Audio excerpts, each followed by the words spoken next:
વિદ્યાર્થી મિત્રો, આજે આપણે એક નવા ટોપિકની વાત કરવાના છીએ જેનું નામ છે સમાંતર પ્લેટ કેપેસિટર. હવે સમાંતર પ્લેટ કેપેસિટર જે છે એ એક અગત્યની થિયરી છે. સમાંતર પ્લેટ કેપેસિટર. ઓકે, સમાંતર પ્લેટ કેપેસિટર જે છે એ આપણા માટે થોડીક અગત્યની થિયરી ગણી શકાય, કારણ કે બોર્ડની અંદર આ અનેક વખત પૂછાયેલી છે 3 માર્ક્સની અંદર, અને ખૂબ જ સિમ્પલી તમે આને પ્રૂવ કરી શકો છો. બરોબર છે? એટલે એક આઈએમપી થિયરી રૂપે તમે આને ગણી શકો છો. ઓકે, હવે જ્યારે સમાંતર પ્લેટ કેપેસિટરની વાત કરતા હોય તો સૌપ્રથમ એની વ્યાખ્યા લખવી જરૂરી છે. તો વ્યાખ્યા શું થશે? તો એકબીજાથી થોડા અંતરે રહેલ બે મોટી સમતલ અને સમાંતર, અથવા તો એમ લખીએ સમતલ સમાંતર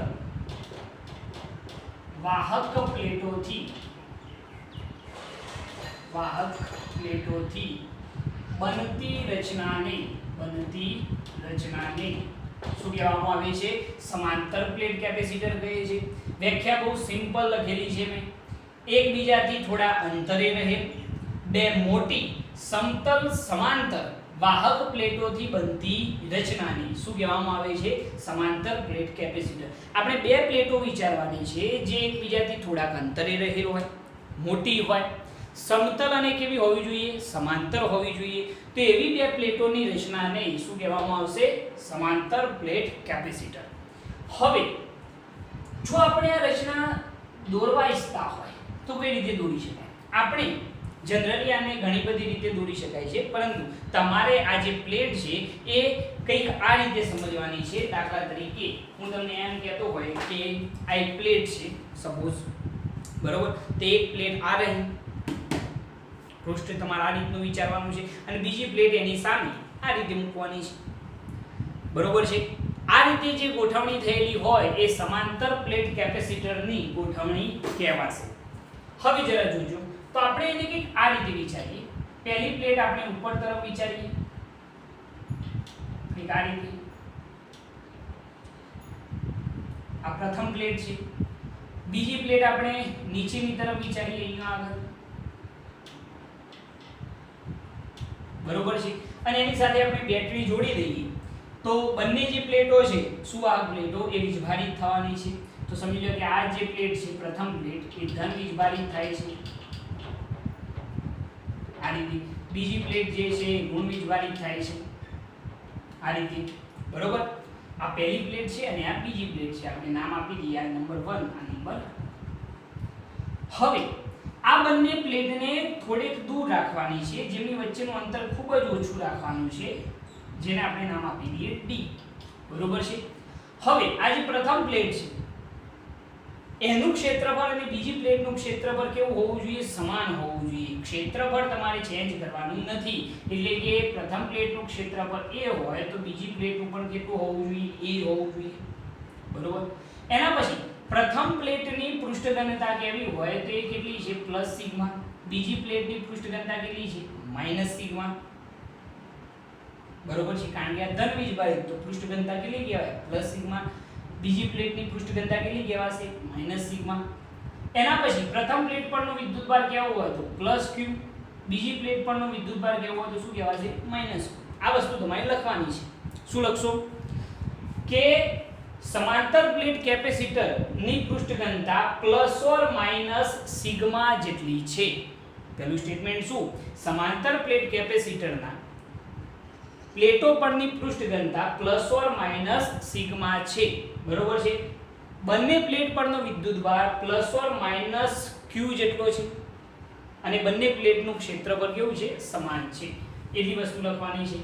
અહીંયા આગળ એ બાબત ખાસ તમારે નોંધવાની છે કે આ બંને પ્લેટ વચ્ચેનું જે ડિસ્ટન્સ છે D એ ઘણું જ નાનું હોય છે.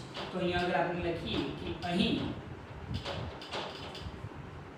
બંને પ્લેટ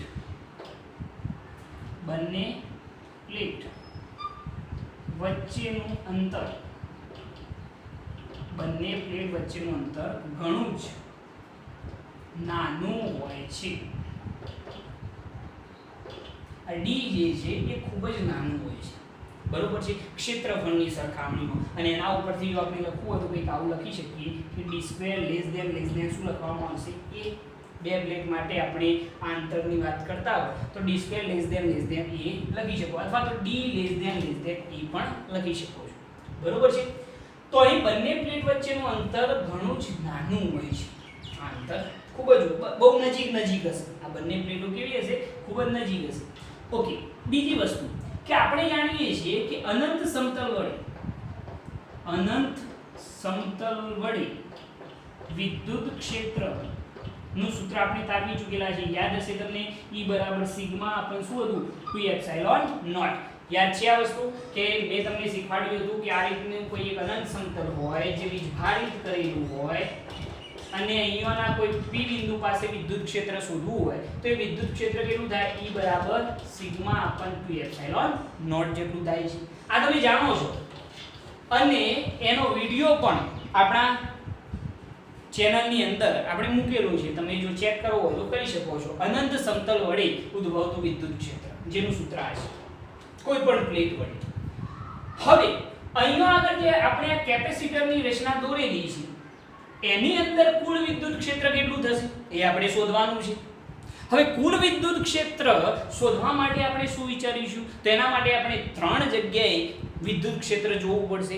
એક હશે પહેલી પ્લેટની ઉપરના વિસ્તારમાં, અહીંયા આગળ બંને પ્લેટ વડે ઉદ્ભવતું વિદ્યુત ક્ષેત્ર કેટલું હશે, બીજું વચ્ચેના ભાગમાં અને ત્રીજું નીચેના ભાગમાં. આ ત્રણ જગ્યાએ વિદ્યુત ક્ષેત્ર આપણે ચેક કરવું પડશે. હવે સૌપ્રથમ આપણે ઉપરના વિસ્તારમાં વાત કરીએ.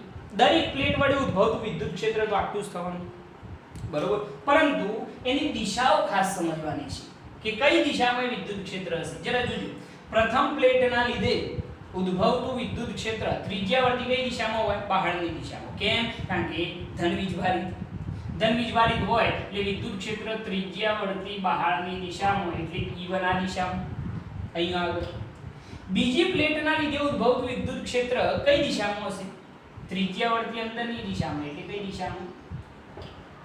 આમ હશે. ફરીથી એકવાર સમજો, ધનવીજભારિત પ્લેટ જે છે એના લીધે ઉદ્ભવતું વિદ્યુત ક્ષેત્ર ત્રિજ્યાવર્તી બહારની દિશામાં. બીજી પ્લેટના લીધે ઉદ્ભવતું વિદ્યુત ક્ષેત્ર ત્રિજ્યાવર્તી કઈ દિશામાં? અંદરની દિશામાં હશે. એટલે કે બંને વિદ્યુત ક્ષેત્રો પરસ્પર વિરુદ્ધ દિશામાં થઈ ગયા. બંનેના મૂલ્યો તો સમાન જ હોવાના, બરોબર છે. તો અહીંયા આગળ આપણે સૌપ્રથમ લખીશું કે અહીં પ્રથમ પ્લેટની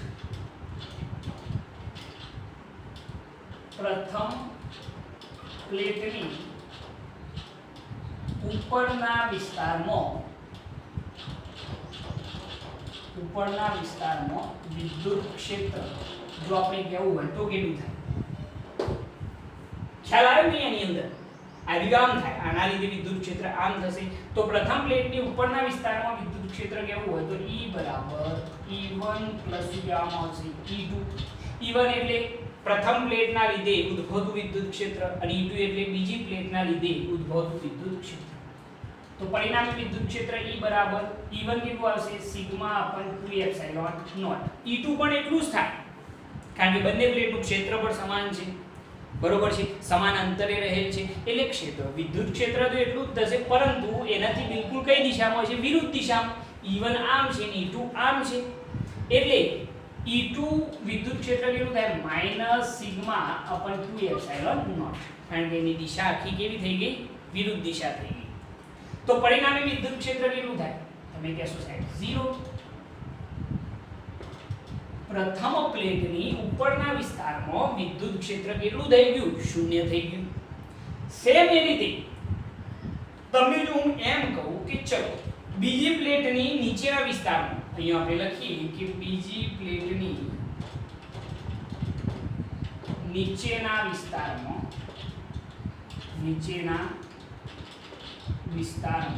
વિદ્યુત ક્ષેત્ર, ચલો બીજી પ્લેટની નીચેના વિસ્તારમાં એટલે કે અહીંયા જરા વિચારજો. ચલો પ્રથમ પ્લેટના લીધે ઉદ્ભવતું વિદ્યુત ક્ષેત્ર કેવું હશે? આપણને ખ્યાલ છે કે સાહેબ પ્રથમ પ્લેટ ધન વીજભારિત એટલે એના વડે ઉદ્ભવતું વિદ્યુત ક્ષેત્ર ત્રિજ્યાવર્તી બહારની દિશામાં આમ જાય એ આમ હશે, ખ્યાલ છે ને? આ રીતની પ્લેટ હોય તો વિદ્યુત ક્ષેત્ર આમ હોય, આ તરફ આમ હોય ને આ તરફ આમ હોય, ત્રિજ્યાવર્તી બહારની દિશામાં. એટલે નીચેના વિસ્તારમાં જો વાત કરીએ તો પ્રથમ પ્લેટના લીધે ઉદ્ભવતું વિદ્યુત ક્ષેત્ર આમ, બીજી પ્લેટના લીધે ઉદ્ભવતું વિદ્યુત ક્ષેત્ર કેવું હશે? આમ હશે, અંદરની તરફ. બરોબર છે? એટલું યાદ રાખવાનું કે આના લીધે બહારની તરફ એટલે આમ, બીજી પ્લેટના લીધે ઉદ્ભવતું વિદ્યુત ક્ષેત્ર અંદરની તરફ એટલે આમ થઈ જશે. તો બીજી પ્લેટની નીચેના વિસ્તારમાં વિદ્યુત ક્ષેત્ર E બરાબર કેવું હોય તે પણ સેમ વસ્તુ થઈ ગઈ સાહેબ, બંને સમાન મૂલ્યના અને પરસ્પર કેવા થઈ ગયા? વિરુદ્ધ દિશામાં. તો E બરાબર E1 પ્લસ શું થઈ જશે? E2. તો પરિણામી વિદ્યુત ક્ષેત્ર E બરાબર sigma upon 2 epsilon naught minus sigma upon શું થઈ જાય? 2 એપ્સિલોન નોટ, કારણ કે બંને વિરુદ્ધ દિશામાં છે. તો પરિણામી વિદ્યુત ક્ષેત્ર કેટલું થઈ જાય? 0.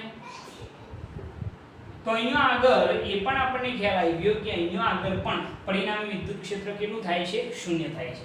હવે રહી વાત વચ્ચેના વિસ્તારની. વચ્ચેના વિસ્તારની અંદર વિદ્યુત ક્ષેત્ર કઈ દિશામાં હશે એ જરા ચેક કરીશું. તો ચલો વચ્ચેના વિસ્તારમાં પ્રથમ પ્લેટના લીધે ઉદ્ભવતું વિદ્યુત ક્ષેત્ર કઈ તરફ હોય? ત્રિજ્યાવર્તી બહારની દિશામાં એટલે આ દિશામાં E1. બીજી પ્લેટના લીધે ઉદ્ભવતું વિદ્યુત ક્ષેત્ર અંદરની દિશામાં એટલે કેવું આવશે? આ દિશામાં આવશે. ફરીથી સમજજો, પ્રથમ પ્લેટના લીધે ઉદ્ભવતું વિદ્યુત ક્ષેત્ર ત્રિજ્યાવર્તી બહારની દિશામાં એટલે આમ નીચે તરફ હશે. બીજી પ્લેટના લીધે ઉદ્ભવતું વિદ્યુત ક્ષેત્ર અંદરની તરફ એટલે આમ એ પણ નીચે તરફ જશે. એટલે કે અંદરના વિસ્તારમાં વિદ્યુત ક્ષેત્રો જે છે એ બંને એક જ દિશામાં થઈ જાય છે, જે ઉપર અને નીચેના વિસ્તારમાં થતા હતા નહીં. તો અહીંયા આગળ આપણે જો લખવું હોય તો એમ લખી શકીએ કે હવે બંને પ્લેટની વચ્ચેના વિસ્તારમાં વિદ્યુત ક્ષેત્ર બંને પ્લેટની વચ્ચેના વિસ્તારમાં વિદ્યુત ક્ષેત્ર. ચલો વચ્ચેના વિસ્તારમાં વિદ્યુત ક્ષેત્ર કેવું હોય તો E બરાબર E1 પ્લસ શું થઈ જાય? E2. તો E બરાબર ચલો E1 કેટલું? Sigma upon 2 epsilon not. E2 પણ કેટલું? એટલું જ છે, પરંતુ બંનેની દિશા સમાન થઈ ગઈ એટલે plus sigma upon 2 epsilon not. 1/2 અડધો ને અડધો આખો થઈ જાય એટલે E બરાબર શું થઈ જશે? સિગ્મા અપન એપ્સિલોન નોટ થઈ જાય. બરોબર છે? આ જે સૂત્ર તારવ્યું છે એના ઉપરથી આપણે એમ કહી શકીએ કે વિદ્યુત ક્ષેત્ર E બરાબર સિગ્માની જગ્યાએ લખવું હોય તો શું લખાય? Q upon A into epsilon naught. શું કર્યું આપણે? સિગ્મા બરાબર શું લખ્યું? Q upon A. જાણીએ છીએ પૃષ્ઠઘનતા Q બાય A લખેલી છે એટલે આપણને ઓલ ઓવર પરિણામી વિદ્યુત ક્ષેત્ર આટલું મળે છે. બરોબર છે? E બરાબર શું મળ્યું? Q upon A into epsilon naught. તો આ રીતે કેપેસિટરનું પરિણામી વિદ્યુત ક્ષેત્ર આપણે શોધી કાઢ્યું છે. અને કઈ રીતે શોધ્યું? તો પહેલા ઉપરના વિસ્તારમાં ચેક કર્યું, 0 થઈ જાય. નીચેના વિસ્તારમાં ચેક કર્યું, 0 થઈ જાય. વચ્ચેના વિસ્તારમાં 0 થતું નથી, કારણ કે બંને એક જ દિશામાં થઈ જાય. એટલે પરિણામી વિદ્યુત ક્ષેત્ર આપણને મળે છે E બરાબર Q upon A into epsilon not.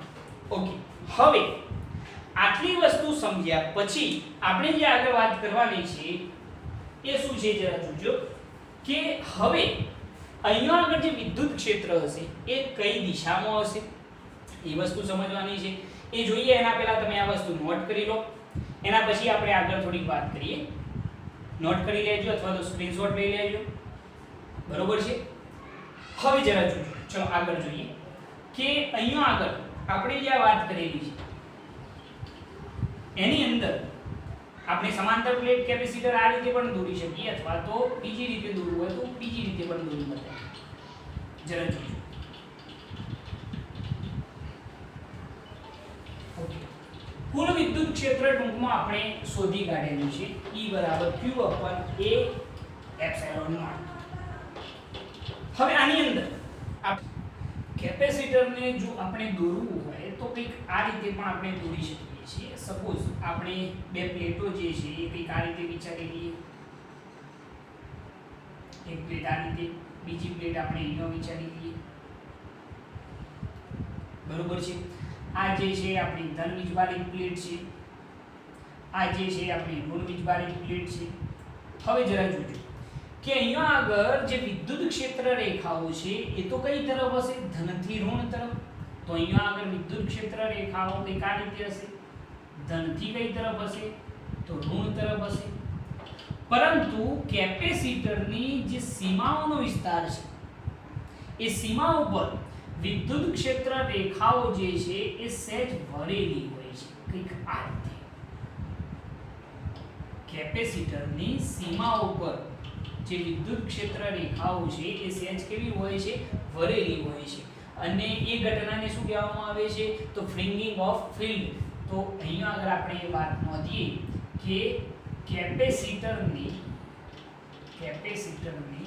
સીમા ઉપર વિદ્યુત ક્ષેત્ર રેખાઓ સહેજ કેવી હોય છે? તો વળેલી હોય છે, જેને શું કહેવામાં આવે છે? તો યાદ રાખજો આ શબ્દ ફ્રિંગિંગ ઓફ ફિલ્ડ કહે છે, બરોબર છે। તો કેપેસિટરની જે સીમાઓ છે ત્યાં આગળ વિદ્યુત ક્ષેત્ર રેખાઓ સહેજ કેવી છે? વળેલી છે, જે ઘટનાને આપણે શું કહીએ છીએ? ફ્રિંગિંગ ઓફ ફિલ્ડ કહેવામાં આવે છે।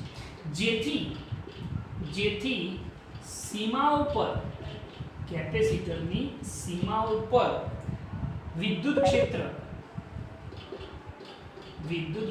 E બરાબર Q upon A into epsilon naught મળતું નથી। કેપેસિટરની જે સીમાઓ છે ત્યાં આગળ વિદ્યુત ક્ષેત્ર આપણને આટલું મળશે નહીં, જે આપણને મળ્યું હતું E બરાબર શું હતું? Q upon A into epsilon naught, એટલું સીમાઓ ઉપર હશે ને, વચ્ચેના વિસ્તારમાં હશે, બરોબર છે। તો અહીંયા આગળ આપણે આ વસ્તુ ખાસ ધ્યાન રાખવાની છે ફ્રિંગિંગ ઓફ ફિલ્ડની, પરંતુ જનરલી આ વસ્તુ જે છે એને આપણે શું કરીએ છીએ? અવગણીએ છીએ। હવે આપણે વચ્ચેના વિસ્તારમાં સમાન વિદ્યુત ક્ષેત્ર છે તો એના માટે થોડી વાત કરીએ તો સમાન વિદ્યુત ક્ષેત્ર માટે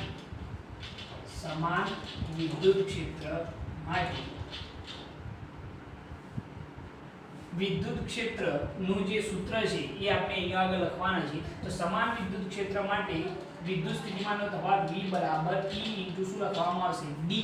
આ જાણીએ છીએ આપણે આ સૂત્ર કે સમાન વિદ્યુત ક્ષેત્ર હોય તો એની અંદર વિદ્યુત સ્થિતિમાનનો તફાવત V બરાબર શું લખાય? E into D।